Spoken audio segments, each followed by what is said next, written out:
Me and heights, we have a complex relationship. On one hand, I love the view, but I get really, really scared. My hands start sweating and I start panicking.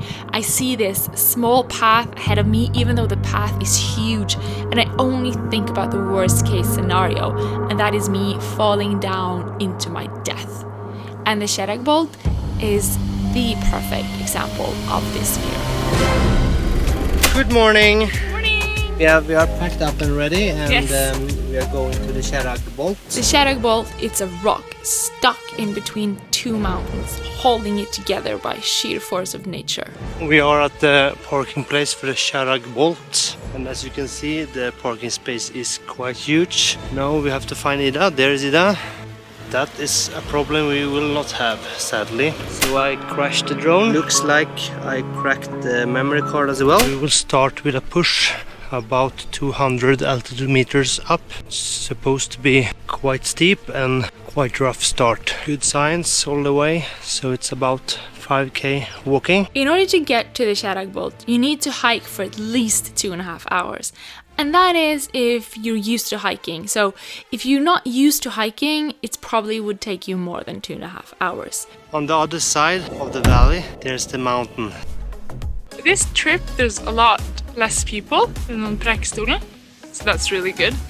So in that way, it's really recommended because the views are just as spectacular, and I think when we reach the top, they're going to be amazing. And the nature is more untouched, but at the same time, it's a bit more demanding, I think. You need to have like better shoes because you walk on rocks and mountains, so better shoes and maybe better shape than to Preikestolen. This one is about 6 hours or something, and Pulpit Rock or Preikestolen is only like 3. There you can go back and have lunch at the camp, but here you should bring some food and water, and you will be out more or less the whole day, so it's definitely a more demanding trip or hike. Here you can see that they have built a nice wide trail with stones and bridges all the way. So we go down here and up again to the summit. I guess you can't see it, but somewhere there's a small cabin made of rocks. So it's an emergency shelter. So it's kind of locked, but if you are in need you can get in. And we are at 870 meters above sea level.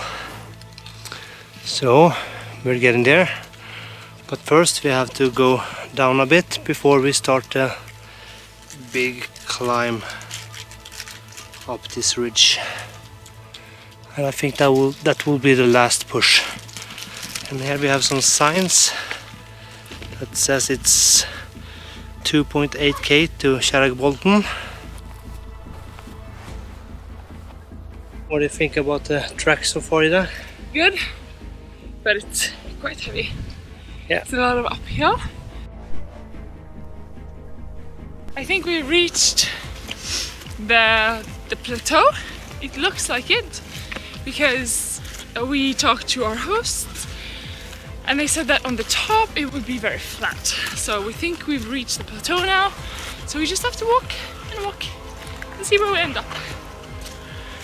And as you can see, it's more or less only stone, flat mountain, so very easy to hike. There was actually a guy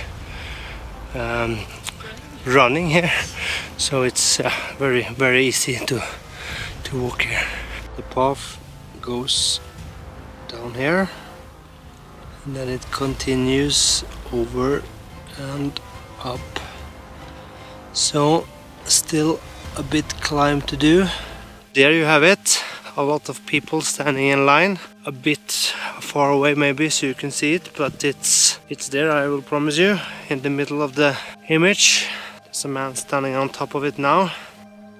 When we reached the Kjeragbolt and I saw it for the first time, I got really, really scared. Of course I was happy that we had reached the top, but at the same time looking at this rock just being held up by two mountains and the sheer forces of nature, it got me really, really scared. Thinking that I was gonna go out on this rock and stand there, I was fearing for my life. Me and heights, we have a complex relationship. On one hand, I love the view, but I get really, really scared. My hands start sweating and I start panicking. I see this small path ahead of me, even though the path is huge, and I only think about the worst case scenario, and that is me falling down into my death. And the Kjeragbolt is the perfect example of this view.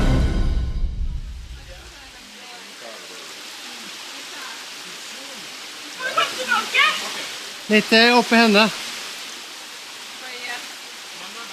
Hoppa! Backflip! Backflip! Ok, ferdig. Ok.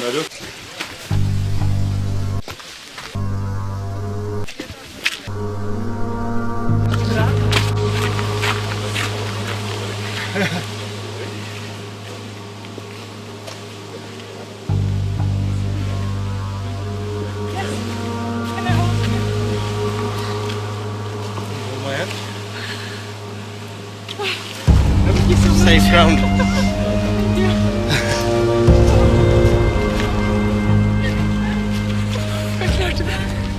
That was the Kjeragbolt. Yes. What do you think, Ida? I think I was brave who did it. Yeah, you were brave. That did it. We were a little bit exposed to get on the bolt itself. Yeah, but it was actually a quite nice path though. I mean, it was a little exposed, but you could walk, you know, you didn't have to climb around it. And there was like this small thing you could hold on to, but it is really weird that you have going up here on mountains that are fairly easy to climb, you have chains, but when you're actually going up to the bolt, there's really nothing. Yeah, and I think it's good to know that it's more or less 1,000 meters down to the fjord. Yeah. Straight down. So if you fall, you die. Don't fall. Don't fall. If you have enjoyed this video, I recommend that you check out our video from Interlaken, where we are crossing off our bucket list item by item, and Ida really has to face her fear of heights.